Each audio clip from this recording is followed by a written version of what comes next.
You go to the show with last night.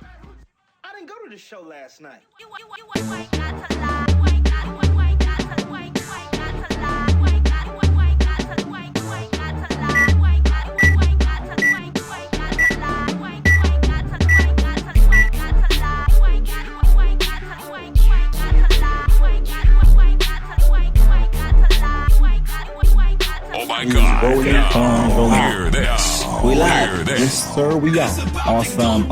What's happening, bro? What's good? What's happening, man? Been an Episode- interesting week. Been an interesting week. Bro, like, it's been crazy, man. So, there's a lot to go through. Like, I was trying to put together some of the topics we're going to discuss today, and I was like, man, there's so much to go through. Like, trying to narrow that into, like, an hour is hard. But we'll try to do that. What's up, everyone? Good having your podcast, episode 6. We're still in lockdown, so we still got, this set up. And I got some feedback this morning on, our episode 5. Because I was a bit worried, like, okay, it's gonna be a bit different and so forth. But still, like, people like appreciated the fact that we're still going, and even the crew, like Lance and Aubrey, like they were quite hype about it. So thank God we can still go, we can still shoot, we can still keep the conversations going. So yeah, bro, like I raised an issue in the group this morning, right? Where I was a bit frustrated, right?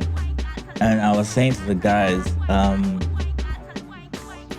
why do women do this thing where they use so much makeup or filters on their profile or whatever that you get the shock of your life?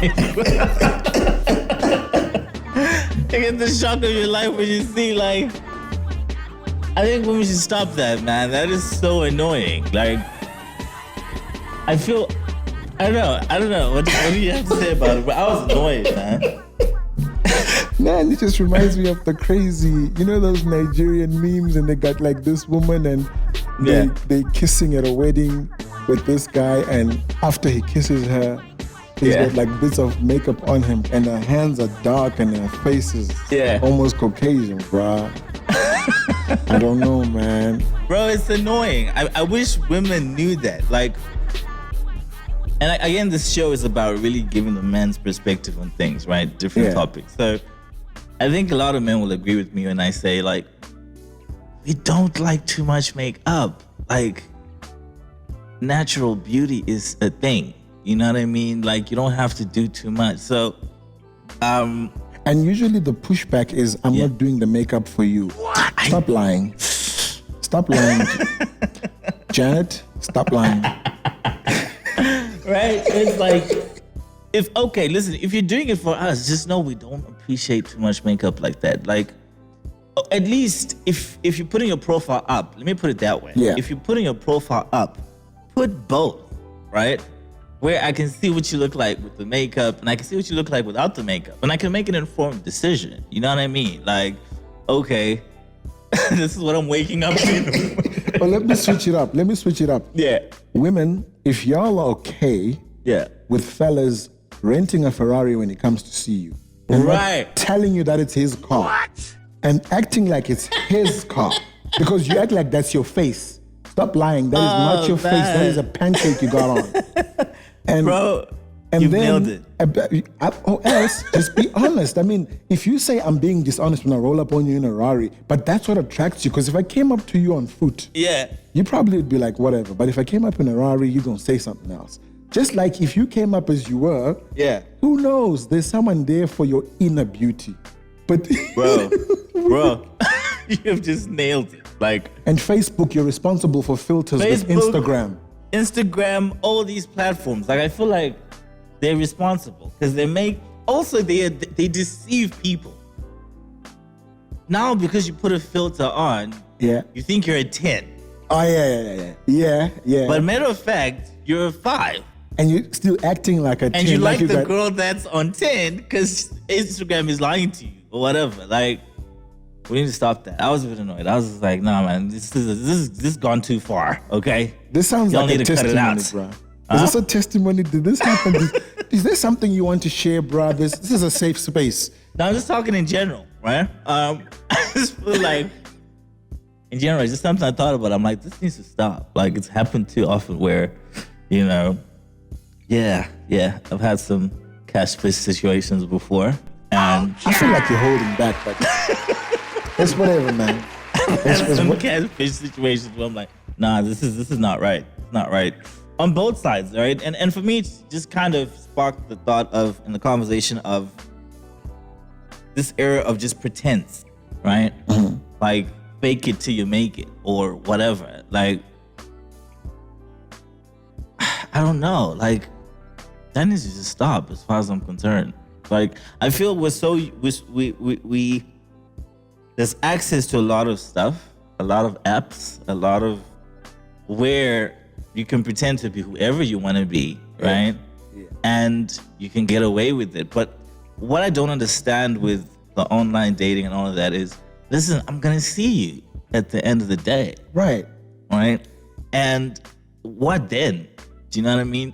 So what's the point of selling me a dream that I fall in love with, that I'm gonna like, and then I meet you and you're not that? Instead, I could meet you for who you are and like you for who you are. Like, now you told me you're Miss whatever. I bump into that and you're not that. You're meant to be. That's when ghosting happens, right? That's when, like, that is the recipe for ghosting right there. And then you wonder why people ghost. Like, Ladies, now you know. This is why you get ghosted, because you're lying. you lie. Stop the lie, fam. You know you're a whatever, a 5 or 7 or whatever. It's okay. Okay? It's kind of like It's subjective. Yeah. Someone will like you for exactly who you are. And sometimes the truth is okay because it shows you what you need to work on. Okay? So those waist trainers and, like, work out. How about that? Right? Like, work on it. It's a moment of truth to work on stuff if you're not happy with it. But don't lie, is all I'm saying. I think you've touched on a very crazy truth right now. This is a real situation that we're facing out there. A generation that's more fixated on appearance on form more than function. Yeah. You know what I'm saying? Like, And this taps into a lot of things, bro. Even in the work environment. exactly, more style than substance. I look the part, so I feel like I am the part. But no, Yeah. you That's can't it. buy that. You can't fake that. That's It's it. either you know or you don't know. That's it. You know what I mean? That's it. I mean, I had a situation at work, and I can't even say the name or whatever, but this lady, yeah, she faked her CV. TV. Oh, snap. Dude, she had all the degrees, bro. She had a degree Damn. from UCT.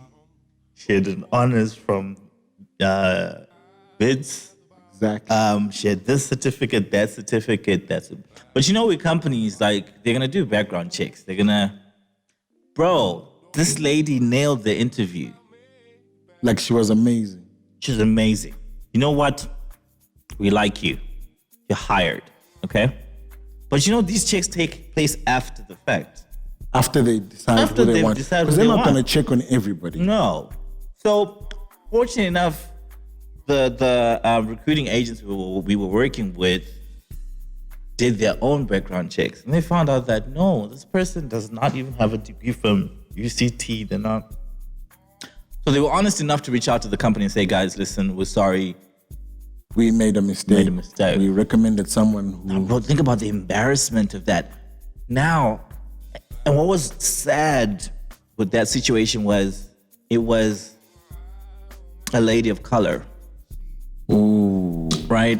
And you're like, why are you messing it up for a lot of people? Because already ladies of... I mean, if you think of... We talked about it last week. Like, a woman and of color, you're just going to be prejudiced against. Right. Now you're making it even harder.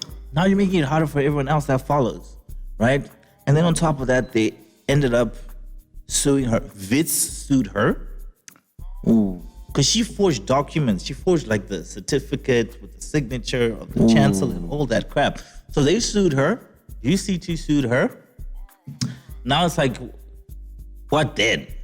Right? From a job application. Bro, you know how easy it is in some cases if somebody's just honest enough to say, listen, this is where I'm at, but I think I can do this. I want to learn.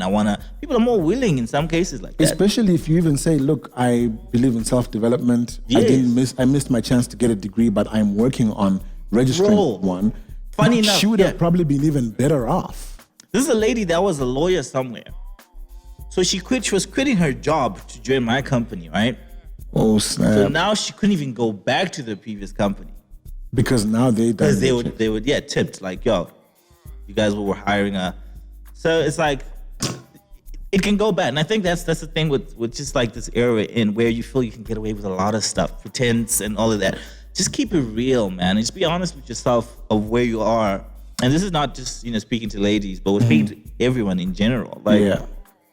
I've noticed in areas when I've been very honest about where I'm at, what I'd like to do, I'd like to learn. People have been more open. Not every door is gonna open, but there's a lot of people that are willing to help you out based on the fact that you're honest like that. And they're not just gonna throw you in the deep end. They actually appreciate that they've got someone willing to learn, and they worked with you. It's a different approach. Yeah. So, yeah, and it just came from just So, it's funny where you can get lessons from, right? Like, so, ladies, stop catfishing. We're willing to work with you. Willing to tell you don't use the train or don't use the, what's it called again? Yeah, that waist trainer thing. Like, just do the crunches. Just do the crunches.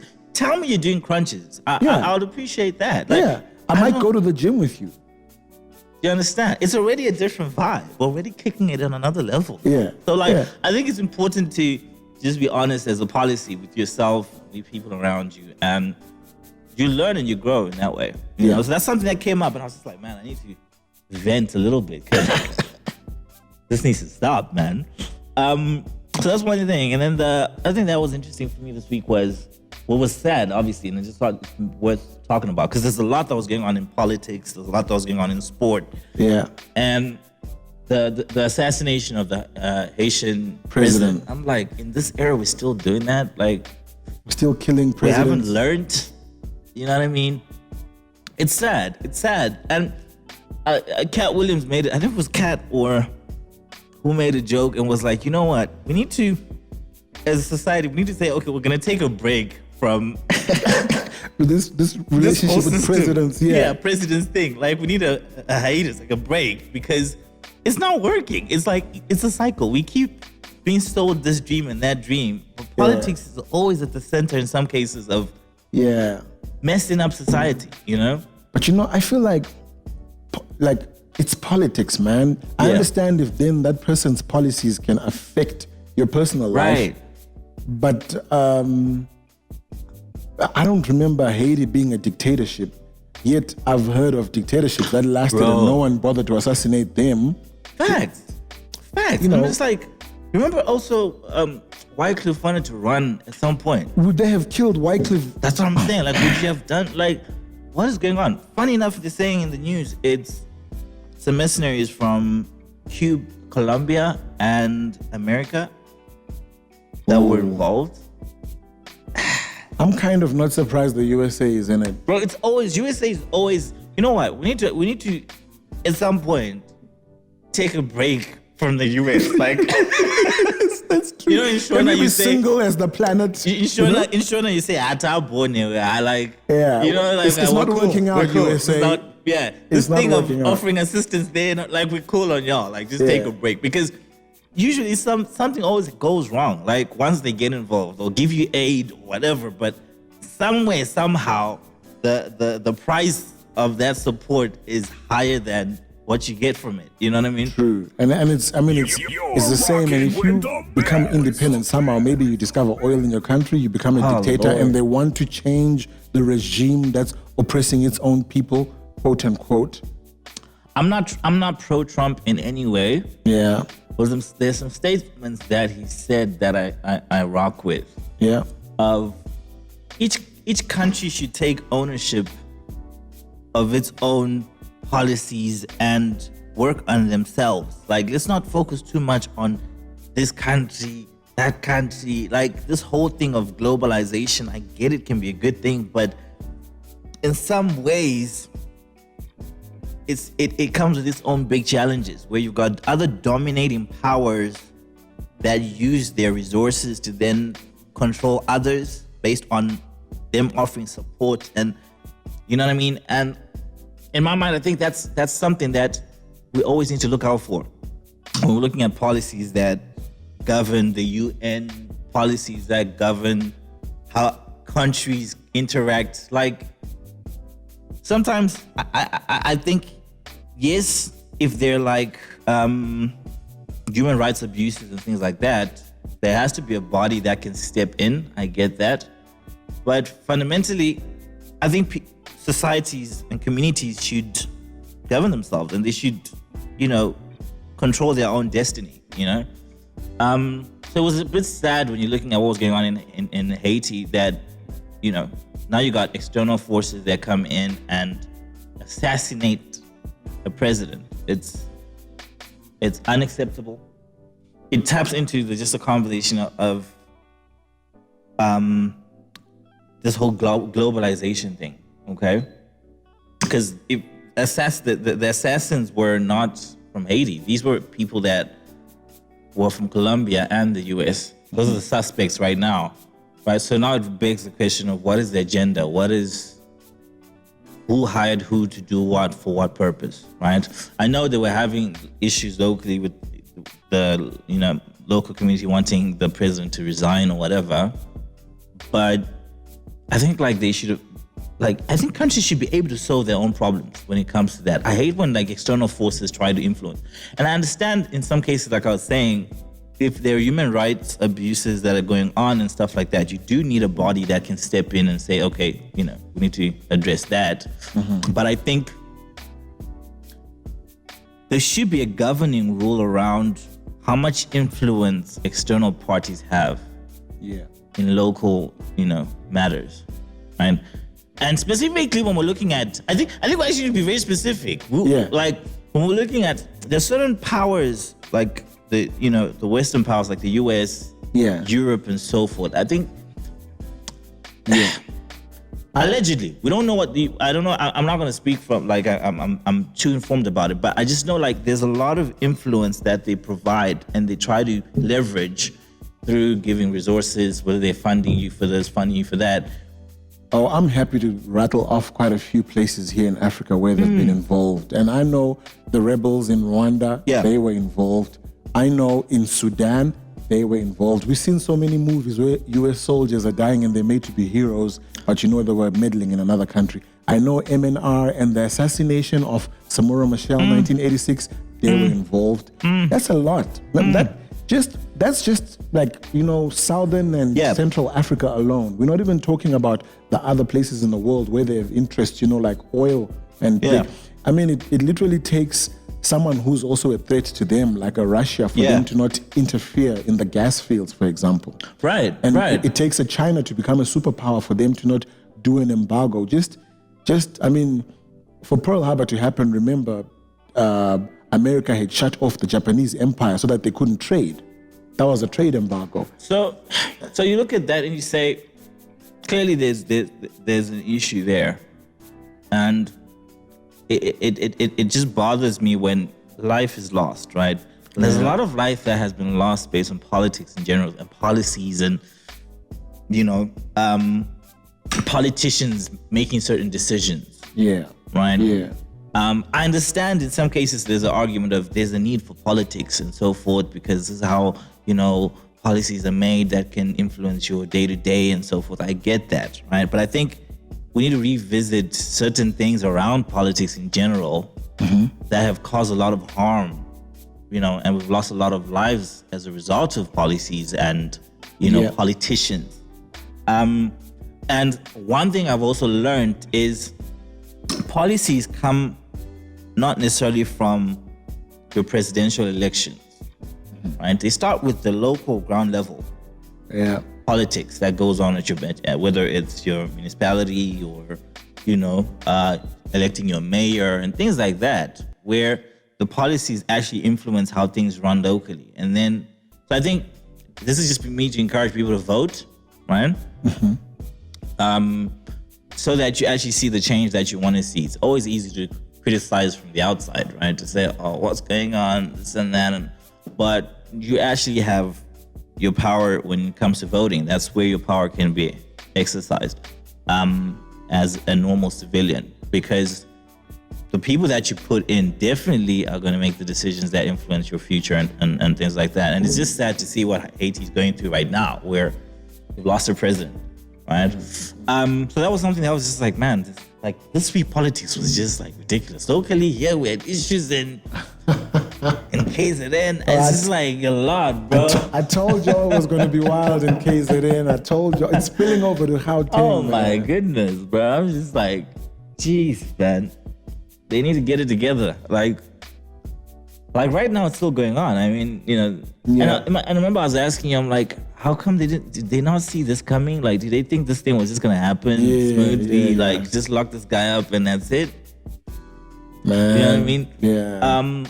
So it's unfortunate, you know, that we're in this situation we're in. And obviously you hear stories from both sides and you can understand to a certain extent frustrations that are, you know, being raised. But fundamentally, I think, you know, we need to look at it as a country and say, are we focusing on the right things in this situation? What are we fighting about, right? We're not in normal, these are not normal times where things are okay and we can have petty beefs and whatever. This is a time when, you know, as a country, we need to be pulling together to get out of this mess. We need to sort out the vaccination situation. We need to sort out people getting back to their jobs. We need to sort out people's livelihoods. People are losing their families. People are losing jobs. People are losing...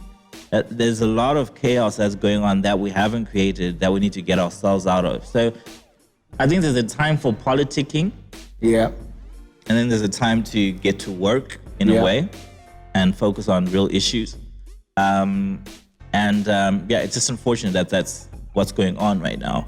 I mean, there's a funny picture that they were posting online where they're looking at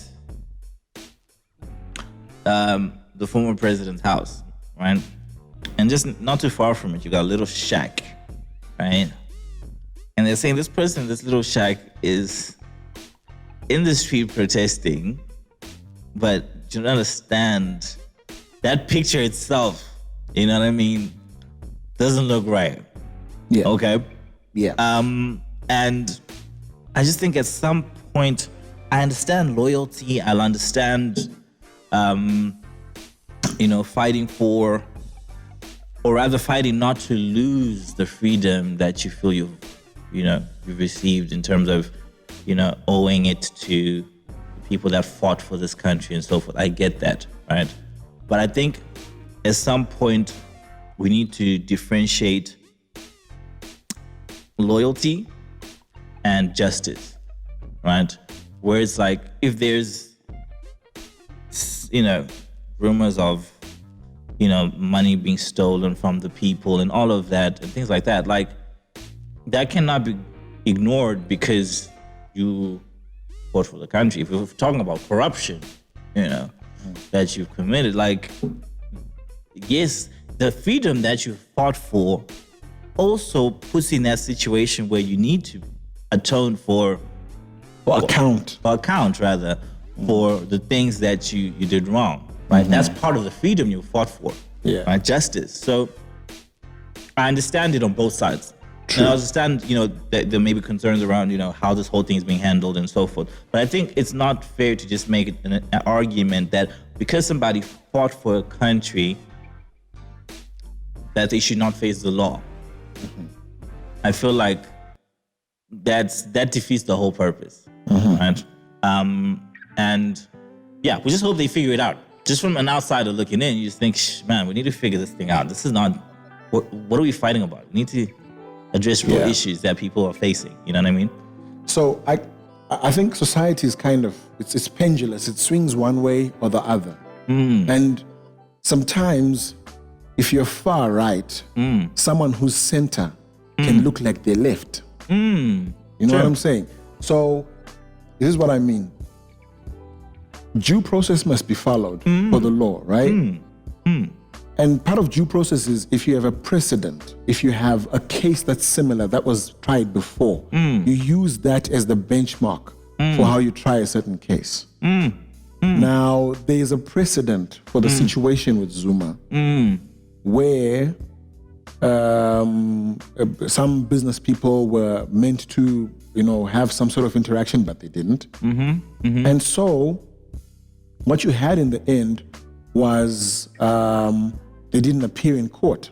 They had such utter contempt of court, and they were fined 30 days in either 30,000 rand fine or 30 days in jail. Now 30 days in jail and 15 months, which is 450 plus days in jail, doesn't seem equal to me. So I just got some feedback. I mean, that I sounded a bit pro-Zuma last week and I was saying, but this is not following the letter of the law. If we respect the law so much that we expect Jacob Zuma to respect it, we must need to respect it as well. Correct. Because there are so many people right now who are scot-free. So I'll give an example. The judge that he would not appear before, that he was then said to be in contempt of, has an interest in one of the corruption cases. And so that means you should recuse yourself as a judge if you are interested, if you're an interested party or you have a relative who's close, who's in there. So if we want to be effective and we want to prosecute a Zuma, we've got to do it to the utmost. We've got to do it with integrity. Our judiciary should not be seen to be partial. Yes, that's it. Don't look like you are really against this guy, because then you raise questions when we're watching. We're wondering, is Zuma really guilty? Because if he's really guilty, we shouldn't assume it. He should be proven guilty. He's innocent until proven guilty. But we have vilified him already. The press even frames it a certain way. And I know a podcast sounds like a singular dissenting voice, but it's a thought. And so when someone goes out on the street, they might not be the richest, they might actually be poor. But justice is not for the rich. No. Or for the poor only. No. And so the expectation should be we do right. Whether it's that he's richer than everybody else, let's see that the money he used to build that mansion was stolen. Then we can say it. Otherwise, then why do we even have the justice system? Why do we might even as well have just justice? have regulations that regulate the rich versus regulate the poor. True. And I think that's kind of where we are with this situation. And for me, it's once your judiciary is in question, you're in big trouble, I think, as a country, right? I mean, you can look, we have endless examples. Look at Zimbabwe, okay? Where it is very clear that there's some partiality there, right? You already know that this judiciary is supporting this party or this specific politician, right? And he's pulling the strings. And you don't want to find yourself in that type of situation, I think, in South Africa, right? Where the judiciary controls the strings. I mean, you go to places like Uganda, same story, right? And that's where I think the UN, that body at that layer, I think that's where their voice should be heard. But we don't hear that voice very strongly and very clearly when it comes to those type of matters, right? So yeah, it's a bit of you almost put in that Lord help us situation. Like, geez, man. You know what scares me? It feels like you asked a very crucial question. Did they not see this coming? It almost feels like someone is precipitating unrest. It's like they want it to happen and they don't care what they do. It's a lot like the cops killing minorities in the US. Right. It's so endemic that it can't be a singular event. Correct. It's no longer Amadou Diallo or somebody else being shot. Breonna Taylor was one of many. Yeah. It's we can't look at it back and say the Rodney King situation back in '92. Yeah. It's not that anymore. No, it's not. It's not. literally and we can't say no, it's because we now have more cell phones to catch them in the act. The reports would have been there whether cell phones or not. Right. So It's like someone is precipitating, and I wonder why. What is the- who profits from internal war and wars? that's the question, right? But, and for me, that's where it's like, it's a tug of war of a few things.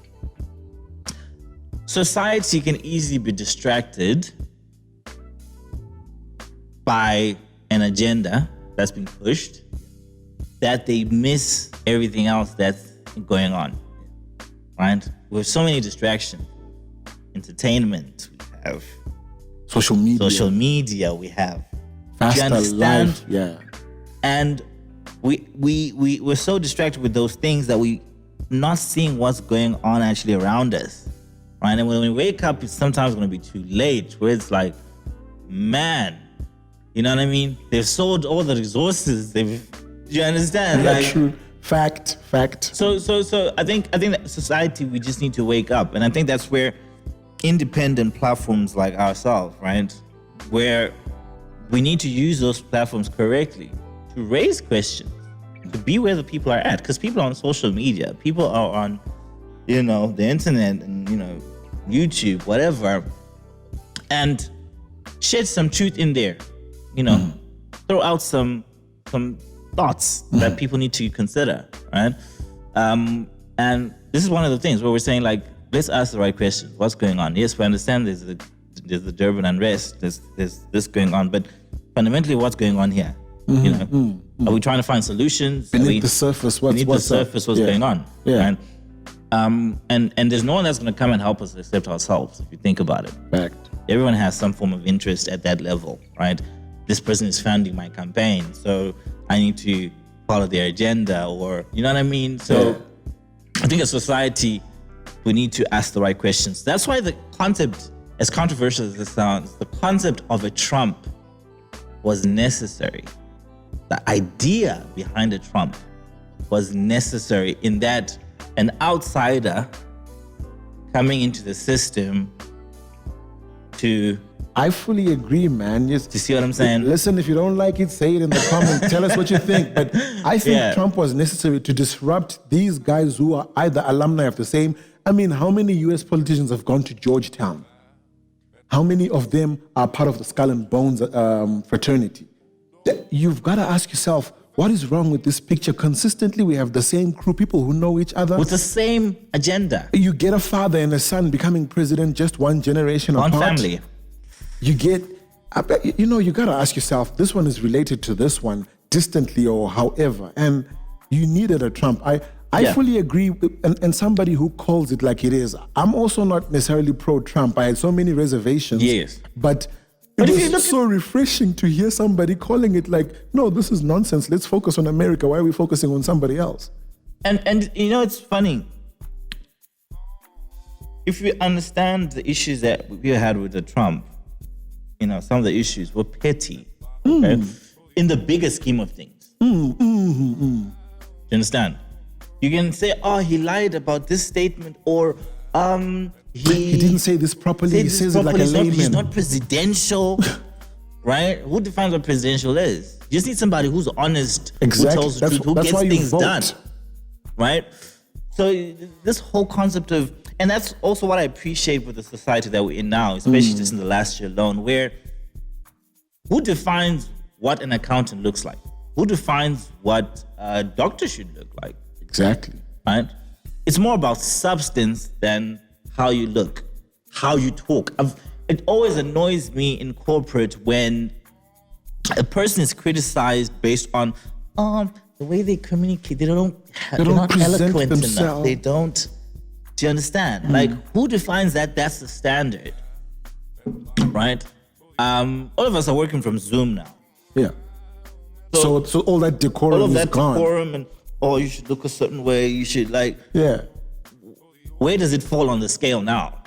You know what I'm saying? So I feel it's messed up. I'm gonna go somewhere on a limb. Yeah. Unpopular opinion as usual. Yeah. Right. Churches, you're guilty. Especially if you have a behemoth of a church, a huge building, millions of dollars, and the people that you're trying to sell Jesus are starving.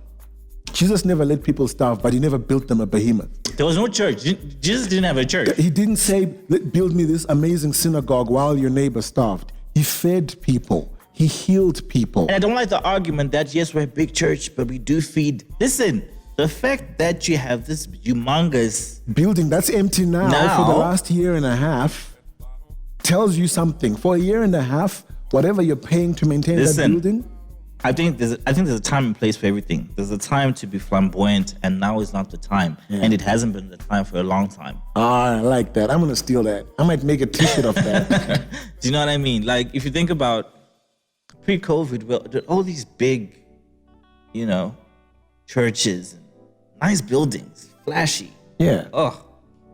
But the fact that there's a lot of people that are still starving out there, right? Yeah. Means this is not the time for it. Those resources are used wrong. They're used wrong. As much as you're using some of the resources to give back and all of that, I get it. But still, fundamentally, the fact that you have that, I feel like two things then happen. One is that you then get these preachers who can steal from you and drive Bentleys. Don't get mad at a Bushiri. Don't get mad. He didn't rob. He didn't hold a gun to anyone's We have head. created that. Yeah. I think society has created that problem. I don't necessarily blame a Bushiri. He's trying to get paid, bro. If you're on a hustle, would you not be trying to get paid? Can hustle the system and the money is there to hustle it, as much as your moral campus should define how you handle it. But if you're not 100% morally correct, you're gonna take advantage of it because you're human. Yeah. But I think we need to stop looking at people for answers and look directly to the source. I know I'm taking it to church right now, but fundamentally, God never asked people to pay him for anything. Yeah, he said he had a kettle on 1,000 hills, not 1,000 kettle on a hill. No, he said he had the money. It was not a service. He wasn't giving you a service that you needed to pay for. Yeah. And now I know we hide behind tithe and offering. People give that money, but you still build a behemoth and buy the pastor and a mansion. I think we need to really look at that. And fundamentally, the power is with the people. We need to know that. Okay? People are where they are because of people. It's a numbers game. Yeah. Okay? If I have a church of 5,000 people who are paying tithe every Sunday or Saturday, I'm where I am because of these people. Oh, yeah. So it's your money. Yeah. Okay? This building is your building. This building is your building. Right? So let's never feel like, oh, we're privileged and fortunate to be a part of this. It's your thing. You should determine how it goes. Right? In that way, church is sounding a lot like politics. Because it is, if you think about it. Because there's this thing. Have you seen our church politics leadership positions and all? They're campaigns, bro. And kill each other even. You know what? Because when you're saying that, there's this concept in sociology called institutional drift, where the accoutrements of a movement become more important than the movement itself. So what I mean is, where, for example, it becomes more important to have this nice big building than it is to actually be bringing people to salvation. That's institutional drift. And your message is controlled by whether people like it or not. Whether people like to hear it or not. So I'm going to go to this church because they tell me, oh, I'm going to be rich. Oh, yeah. I'm saved in my sin. I don't have to change. Right? So now that influences what I preach to the people, because then they're going to come. Yeah. Then they're going to give the money. And that's why I understand why biblically prophets and all that, they didn't want anything from anyone. Yeah. Because they didn't have to dilute their message. I mean, Jesus rode on a donkey. That's when he was celebrated as king. Otherwise, he walked on foot. He didn't even have a house to lay his head. Right. But I mean, I'm saying it's the same in politics. You kind of have, these parties acting like it's a favor for the people to be a part of them. Be a part of them. No. And why do they feel that way? Because we make them feel that way. And it goes back to the comparison is so clear. Church and Politics. politics, right? You empower people, to organize and because they need you to pay, Yeah. they will tell you what you need to hear. Yeah. They're not gonna give you the truth as it is. They're not gonna own up to things. They're gonna cover up. They're gonna corrupt here and corrupt there because it's an image, right? Yeah. But they don't realize that you put them in power. And it goes to the conversation we had in our first episode where we're like, listen, do you think there should be a cap in how much a politician earns? Then we know if you're really doing this for real. We've seen the Swedish Prime Minister cycling to work. He's fit. I've never seen also cycling. Sorry. We'll cut that out. blip that I've never seen. I'm yet to see. Bro, and look at it. And look at it.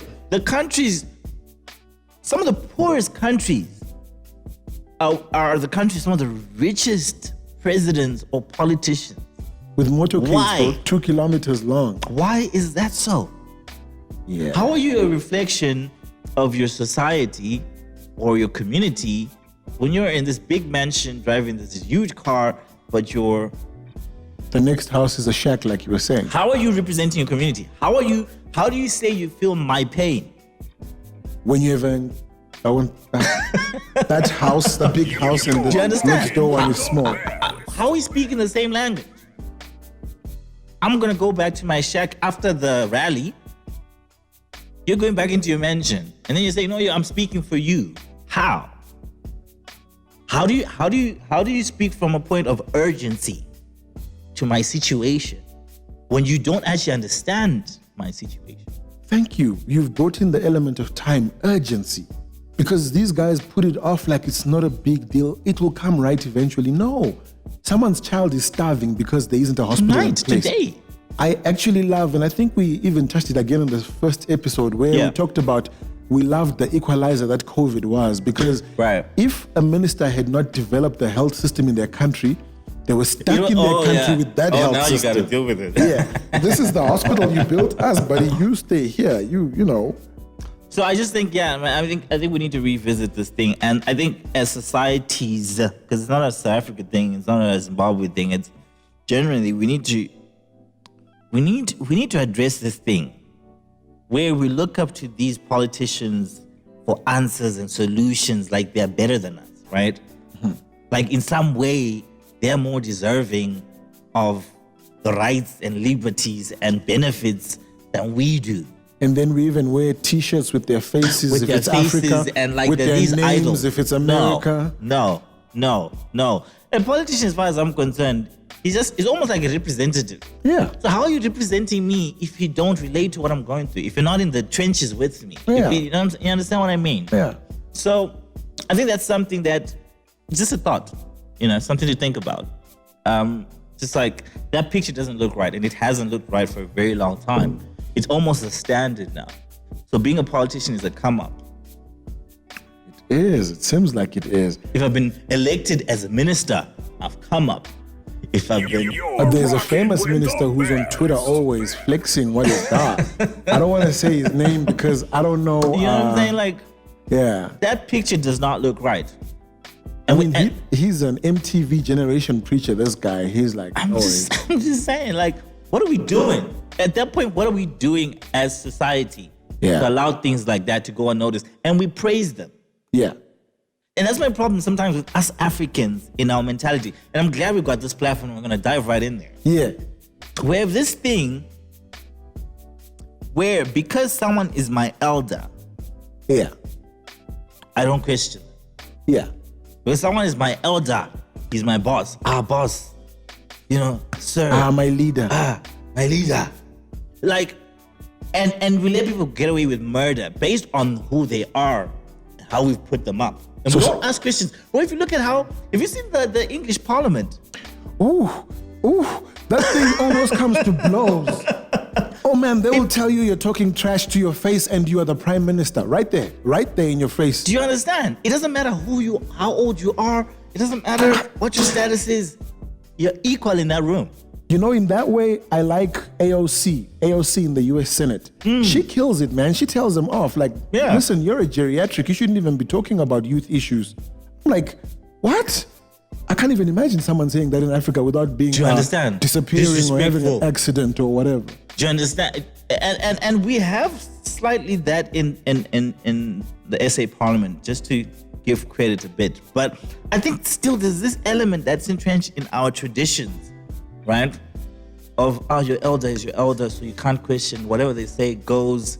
You can raise, but once they've told you it is what it is, you have to go by it and accept it. I think we have to start that, especially when it comes to politics, when it comes to leadership and leading. It should be a very simple, the people and you. What are the people saying? What is the situation? Are you addressing their problem or not? If you're not, you're out of there. Let's get someone who says they can. And that's why I have a problem with parties when they become entitled based on we liberated you, or do you know what I mean? So I can't hold you accountable. Even if there's corruption, if it's clear that there are human rights abuses, if you know what I mean, we cannot be bound to loyalty to a party based on they liberated. That's not a valid argument. It's service delivery. Are they addressing our issues now? Yes, they helped us then. Great, and we owe you that. When we needed revolutionaries, you were there, and now we need evolutionaries who move this forward. Bro, Yeah. the richest people and the richest billionaires in society right now, most of them are young people. Yeah. Mark Zuckerberg, Zuckerberg. Elon Musk, Yeah. Jeff Bezos. He's All these slightly are older, young but guys, the tech he's a young billionaires, guy. the Twitter guys, everybody. Do you understand? So they're definitely doing something right. Why is it when it comes to politics, that's not the case? That's not the reflection. If you look when they have these UN, It's always geriatrics in there, man. I was glad when Obama went in because he was in his 40s. I thought, hey, that's about as young as JFK. if you look at the when he went Davos in. picture when all these politicians are together, it's these ballys that are in the 60s, 70s, and you're like, where are all the young people? Where are the guys who have the energy to make things move, shift things? In fact, if you want to see what a young person can do, look at Jacinda out in New Zealand. Young president, a young prime minister. Right. That young woman is doing amazing things. She's in her 30s. Bro. And New Zealand is almost zero COVID. It is. Bro. I remember, you know what I remember? You know when, what's his name? One of these, I think it was Kobe, one of these talk show hosts. When he visited New Zealand, Yeah. she picked him up in a Prius at the airport. What African president you know is going to do that? To do that. She could accommodate him and bring him home for a barbecue. And for me, that's the society that we want to build. And I think Africans were a bit impatient to do the groundwork to get us to that type of society where it doesn't matter whether you're a millionaire or you're just somebody in middle class. The quality of living is good enough that both of you can meet. Both of you can be comfortable. If you go to Europe, if you go to a place like London, you have a millionaire on the same train with a nurse. I feel like actually maybe it's not that we're impatient, but we're the opposite. We're too patient with this old god. No, I'm saying in the sense that we like quick money. Oh yes. Yes. don't- Individually. The people going into office. We want, as Africans, we like quick money. I want to be a millionaire today. Now. So there's a big tender that requires us to invest on a railroad that's going to cost us $5 billion. But because I want to benefit, let's cut that project into a $1 billion project. And then And then I look good in a Bentley and but I'm going through a gravel road to my house. Whereas build the road, everyone benefits. You benefit, I benefit. that's There's very trade true. that can happen easily because now things can route and move easily, but you're not investing in things like that. That is so true. Like that's you're right. That's the fundamental problem is self-aggrandizement. It's I want to be the big guy. I want to be the At what expense? So yeah, so I was just thinking about that. Like that's what I mean by Africans. We like to take shortcuts. At Yeah. what expense? You go to Yeah. places like Kenya. Kenya is a wealthy country, but Nairobi, it's not a true reflection. Let me just say that out of respect. Okay, like you go to places like Lagos, right? It's not a true reflection of the money in that country. You go to Yes. places. Do you understand what I'm saying? Yeah. Like when we take over, which countries have gotten independence, except a few, because I don't want to label everyone, that have actually elevated infrastructure, that have actually innovated. And I think in some instances we kind of almost had it, because I remember when Westgate Mall in Harare was built, that was Old Mutual's development, and one of the insistence by government was that they develop Loma Gundi Road because Yeah. there was going to be a whole lot more traffic. Yeah. It's not too far removed from Doustein developing William Nicol from 4 ways onward with 37 square kilometers of road because he was going to build Stein City. Yeah. If you're going to benefit from this system you want to introduce, you better develop the infrastructure around it. And that's the mentality that I think that we need as Africans, right? To What say- happened, Harare? What happened? But if you look at even just like if you look at Zimbabwe, right? I mean, the first time I went to London, right, or to the UK, dude, I was like, this is just an upgraded Harare in terms of the architecture, nuclear structure, yeah. the structure, the infrastructure. We were set up to That be like way. a London right now. True. The structure, you know where the city is, you know where your, And if you remember, I don't know if you're that old, I'm showing how old I am, but Yeah. the bus used to be so regular, 5 minutes was a big time for the bus to be late. Right. The bus What? was on time, it was a Zupco bus. Yes, I remember. Consistent. What? And you went in there with the ticket, or you could buy like a season Yeah, ticket yeah, type yeah, thing that yeah. they just stamp Yeah, as they yeah. went. And that was a functioning system. But That then you is- start to introduce little side things like no emergency taxis. No, we're going to call them ETs. Now we're going to make Yeah. them formal. And no, that's because you stole money from other sectors where growth could have happened. Now you got to create employment by letting people create a separate type of transportation like taxis here in SA. Yeah. But SA wasn't developed. I mean, there wasn't a singular bus system that I know of historically. You'd have to correct me in the comments. I think Metro Bus or something, but yeah. But that was consistent. Like Zupco, there was no place in Harare you didn't go to on time because you knew if I leave now, the bus takes so long to get to this stop. And if you're Bro. late for the stop, you could watch the bus leave you. And that's still London today. Bro. And that's the kind of thinking. I mean, you need to look at Tanzania. It's unfortunate that their president died, but he was building that kind of infrastructure, the transport system, airports, bus system. USA, do you know anything about the Tanzanian president? You need to just ask, right? Did y'all have, just be clear. Yeah. Did y'all have anything to do with that? But you know what I'm saying? Like, we need more minds that think like that. Yeah. Where it's not about me. Yeah. It's about how the ANC's task, the ZANU-PF's task, any task, BDP in Botswana, whatever. Like, the task is very simple. How do we take this country from where it is to the next level? The policies that we're putting in place, how did they achieve that? It's funny how these politicians have all these like Vision 2020, Vision 2030, Vision. Which one has ever reached the vision? It's just Thank combos, you. right? Thank you. And I feel like that should be the goal. Yeah. Anything that is in the way of that is a distraction. Hit the target.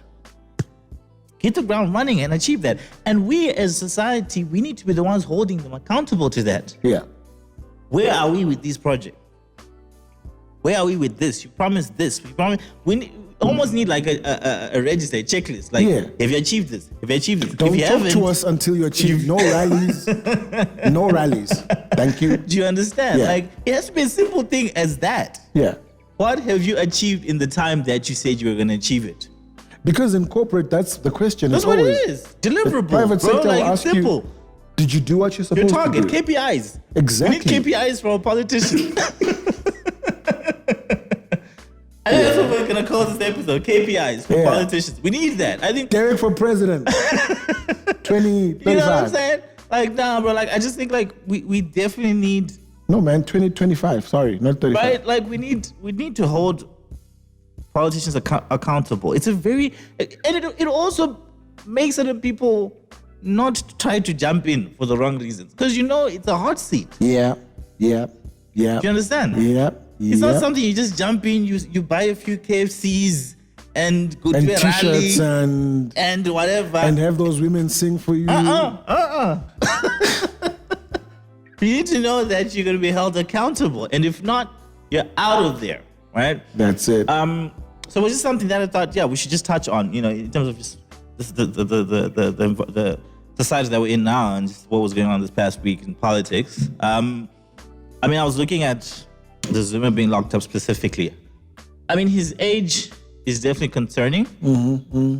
And you'd hope there's some dignity in the treatment, I saw a worrying picture where someone could take a picture from outside of him. And I was said, like, nah, man. If that's scary, No. because if someone from the outside can use a Can zoom do that. lens, let me tell you, a telescopic sight on a rifle goes further than that lens, than a commercial lens. Someone can take him out. I think, that's just a worrying picture. He has to, if he, this is the thing, the law is impartial. If you're wrong and you've committed a crime, you have to pay for it. Oh, yeah. There are consequences. But Yeah. I just think that's where our humanity needs to come in as well to ensure that he's handled with dignity, okay, as an elder. And that's where the elder thing comes into play. Not when we're asking questions. Yeah. But I think just treatment, Yeah. And we need to go back to that generally in society. I see where there was an old lady on the train standing, And kids you're sitting, sitting. and See, that's where the wrong. elder thing, like you're saying, Yeah. comes in. That's where you respect elders. Yeah. But when we're talking adjudication, if God Yeah. can say to me, "Come, let us reason together," are you greater than God that I can't question you? I'm allowed to question God. Not, True. Yeah. So I just hope that they handle him with dignity, and as society, let's just respect him as dignity, as someone, our elder in that sense. But the questions should be asked, and that's where sometimes we get it wrong as young people, where we focus on the wrong things. We yapping, dissing him, and whatever. When we should be actually asking the real questions: what's going on with this? What's going on with that? yes, yeah. So that was something else that I picked up. Ace Mahashule, his case dismissed. Ooh. Remember he was suspended, and you look at that and you say, it's a rough game, man. Like at some point he was at the center of this thing, Yeah. and they took the thing, and it's politics. That's what it's. That's what it is. That's look. You know it's what I dirty. mean? It's almost dirty. like it's business, right? It's like, hey, bro, it's not personal, it's business. Like, hostile takeover type things. You know what I mean? So I was just looking at that, and I'm just like, man. But I was listening to some of the things he was saying, which made sense, and I was just like, man, I wish these politicians, right? I wish these politicians would see some of the nice things they say. If they could just implement these things and stick to them, and Yeah. don't be caught up with money and things like that. Like, but yeah, that's something that came up. In sports was a big, week in sports as well. Yeah. Argentina beat Brazil. Oh yeah. Messi mean- finally. Messi fashish, man. I was like, that was one thing that was on his back. Where Yeah. it's like, dude, you perform amazing in Barcelona, but when it comes to Your country, national team, bro. you're nowhere to be seen. So Yeah. I think it was a good redemption for him to win that. And I mean, obviously there's always going to be the debate: who's better, Cristiano and Oh, who's the Messi. GOAT, right? Yeah. Or Messi. And we were just saying, like, obviously the only thing that both of them haven't achieved is the World Cup, right? Yeah. And that I think will be the determining or deciding factor. Like, And they're getting old enough so that it's going to be one match only, one World Cup it's just only. one World Cup. If you blow this. That's it. You only have one World Cup left in you, fellas. Right? If you blow it out, it's late. So yeah, that was something that I was just like, that'll be interesting. I mean, because recently Cristiano beat Pele's record, Yeah. which is a big achievement. Yeah. Right. Yeah. And I think personally, I also think they're both like two different styles of players. You're very different. Very. different. Someone has Cristiano, everyone knows he has a crazy work ethic. Like The energy and that he's strength. almost like the Kobe, LeBron. So I mean, it's talent with hard work, and the Yeah, other and one just is natural more talent. talent. Yeah. You see what I'm saying? It's almost that. But I'm rocking with Messi all the way. I think just Messi is just like I love that flair, man. That- right? It's glorious to watch Right, him just play to watch. this. Like, it's so let's see how that goes. We'll obviously keep watching out for that. The Conor McGregor thing last night, sheesh, man. I'm just like, bro, that was just like rough. Conor should just retire, bro. Like, just it's retire, becoming a basically. joke, man. Do you know what I mean? Like, Yeah. you made your money. Like, it was bad, bro, because he broke his leg, right? You know, like when your leg like actually breaks, like, and you can see it, and it's like, ugh. It was that type of situation. It was just like a few minutes into the fight, you know? I think it was the first or second round, I'm not sure, but When someone says I'll break you and they mean it. and then he was still talking crap after that. I was like, dude, you can't fight. You're done. Like, forget it. But yeah, that was just interesting to watch. I think, yeah, like sometimes trash talk and, you know, like dude was going at this guy's wife, Dustin's wife. It's like, bro, you don't do that. It's like jinxing it, you know? So that happened. And then there was a debate around that to say, because people are saying like Conor has made so much money now, he doesn't have the same hunger for this thing or whatnot. And it's funny how people, like what we discussed before, want to see you succeed and grow. And then when you're there, they're coming at you for being there, right? They want you. The only thing wanna they see love you more down. is you going You know, down. and I think he should retire personally because I think he's already made his money in the sport. Like, apart from the fact that he loves it, but clearly he's not able to perform at, you know, the same standard that he was. Yep. But I was watching something separate yesterday. Like Shaq was doing Shaquille O'Neal, right? He was doing an interview with these guys. They're called Earn Your Leisure. So like these two young black guys that do interviews with different millionaires and successful people just to discuss how they did it and all that.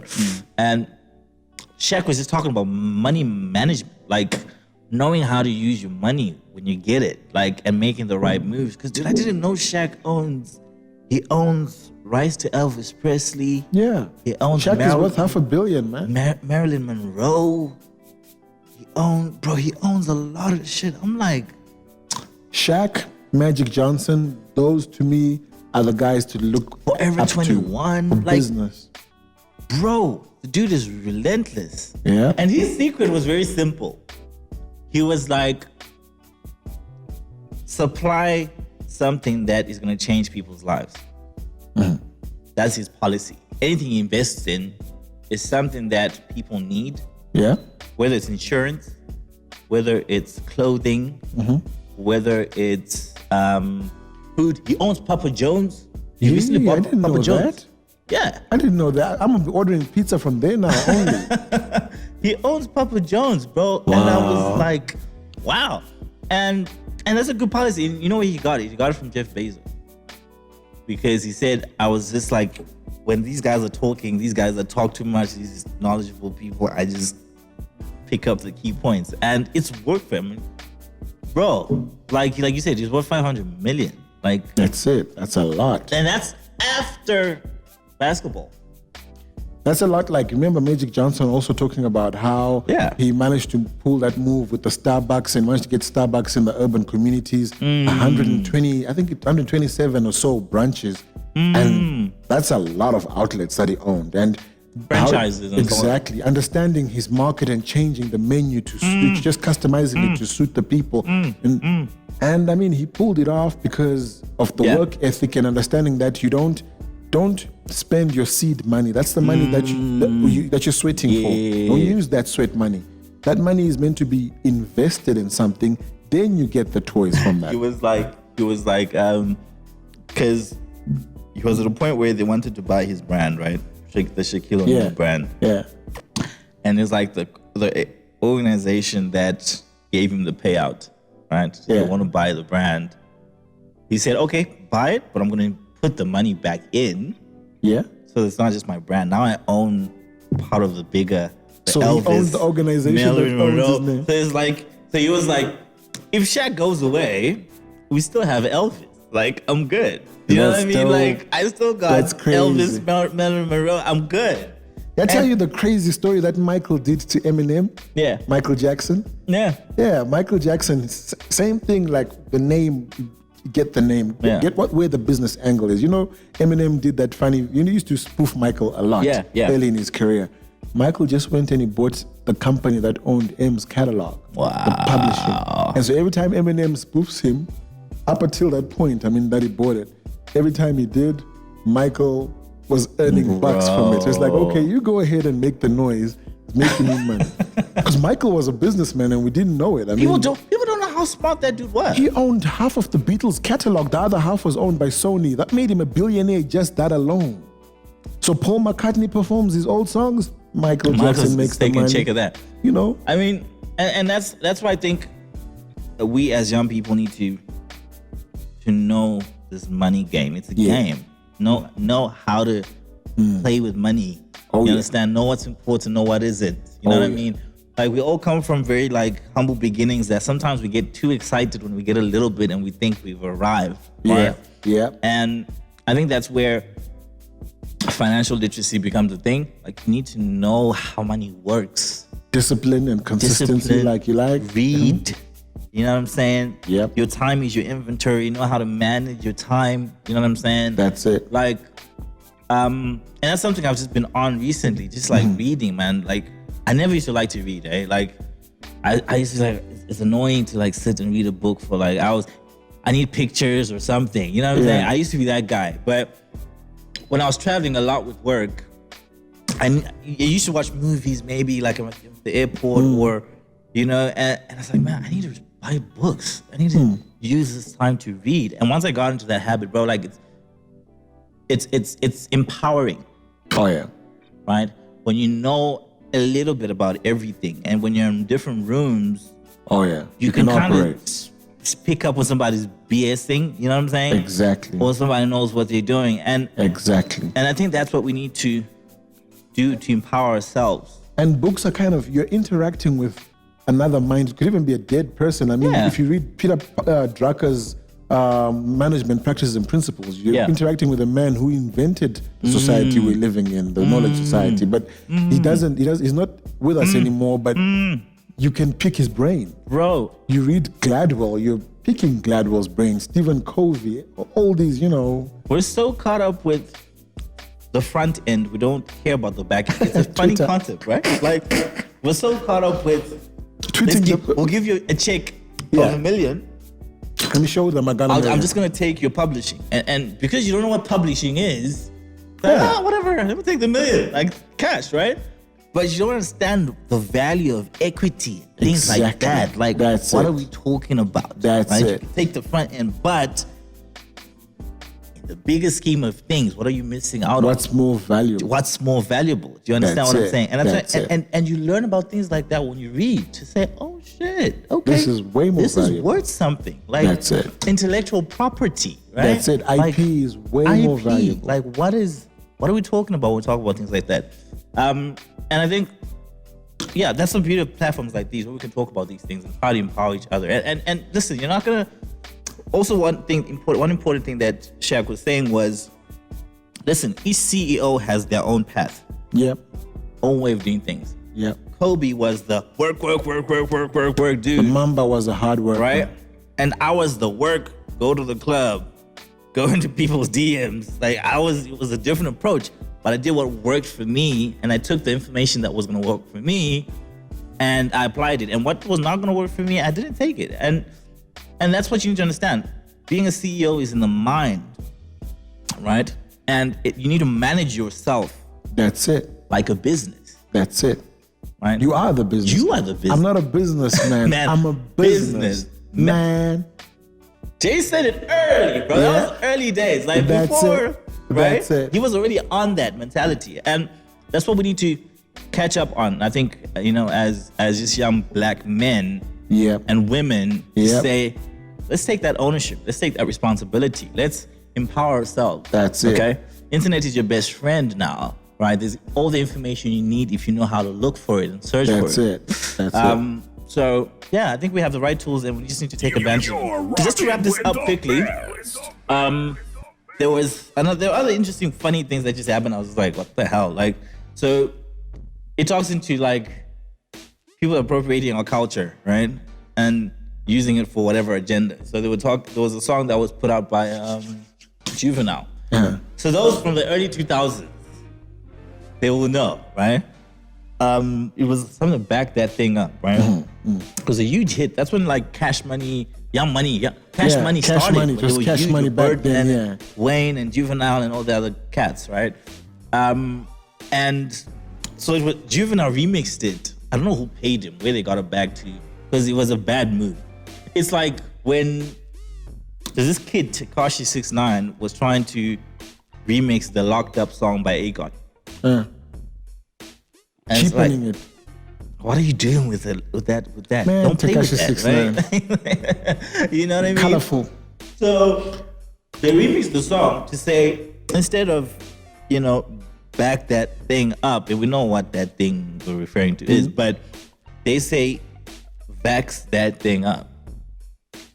I'm like, that's so cheesy, first of all. Yeah. It's a bad look. Yeah. And Juvie, that's a bad look, bro. I was like, bro, what? How big was the bag? Like, paid you to do that? Like, that's like ruining your legacy type shit. Yeah. So, yeah, we talk about appropriation of culture to push an agenda to reach the black people. And I was like, man, it also just raised more questions for me. Like, if you're gonna go to this lens, that's ugly. And just so you know, black people aren't impressed by that. Wrong move. Yeah, we're smart for that. We can see that. Yeah. Very easy. You know what I'm saying? So yeah, I was like, I'm not interested. That was terrible. Bad move. They shouldn't do it again. We peep them, we see what they're doing. And then also some great news was Casper dropped his shoe. The first shoe he did with that deal we were talking Drip. about. Yeah. With Drip. It's called Route to Fame, I think. Yeah. Mixed feelings about the shoe, personally. Right? Maybe the other colorways would be dope, I get, maybe. But it was like this dirty pink or color. Maybe there's an audience for it. Maybe. Girls, do you like it? You know what I mean? I was just like, hey, it's a W, because first black shoe with a black company, black owned. I get it. Let's support it. Yeah. But yeah, it was personally not my type of shoe, but a lot of other people liked it as well. So Whatever, not everyone's gonna like everything anyway. But I think it's a good start. They also launched it the right way. They had this huge reveal, and black men doing their thing. What. Yeah. It was a good look. So definitely want to support that kind of thing. And I think we need to just build that culture of supporting each other when you're trying to do the right thing, when doing some good out there. Yeah. Let's come together. Not only when it's an external party that's coming in where we rally together, and we should do that for ourselves and for each other, because we are the money. True. The money's here. It's the people. Remember, people. we talked about it. It's the You understand? people. So I think we need to do more of that. So definitely shout out to Casper and the Drip team for doing something dope like that. So that's pretty much it from us, man. I don't know if you want to jump in or throw in anything else, but Well, Naomi Osaka on the Time magazine. I thought that's a bit of redemption after that whole debacle at Wimbledon. I saw that. I saw just the imagery for that. Yeah, And just her talking about mental health. yeah. I think y'all should have taken. Is it ATP? Who is it? Who's in charge of Wimbledon? Who is it? Knows? No idea. I don't know, but whatever governing body, man, show some humanity. Right? Yeah. And mental health is a big thing, and I think we should talk about it at some point. Just delve into it, right? Yes. What it means. Yeah. And I think everyone should try to take care of their mental health, especially right now, with just a lot of this madness going on. You know what I mean? That's it. But that's pretty much it from us, man. Shout out to Aubrey. Shout out to Lance. We definitely can't wait to get them back. Hopefully next week. You know what I mean? Once our father decides whether he's gonna let us out or not. But Family meeting tonight. family meeting tonight. But shout out to the team, and shout out to you guys, the viewers, for supporting the show. Let's keep working on those numbers. We appreciate the comments. We appreciate the feedback. And this is your show, right? So we definitely want you guys to be a part of it. Give us your comments. Ladies, if you want to come through, give us a shout out, and we'll definitely try to get you on the show. We definitely want to hear the woman's perspective as well. Let's catch up next time. And we can't wait to get the crew and everyone else in the next episode. So cheers, guys. Catch up next week. So that,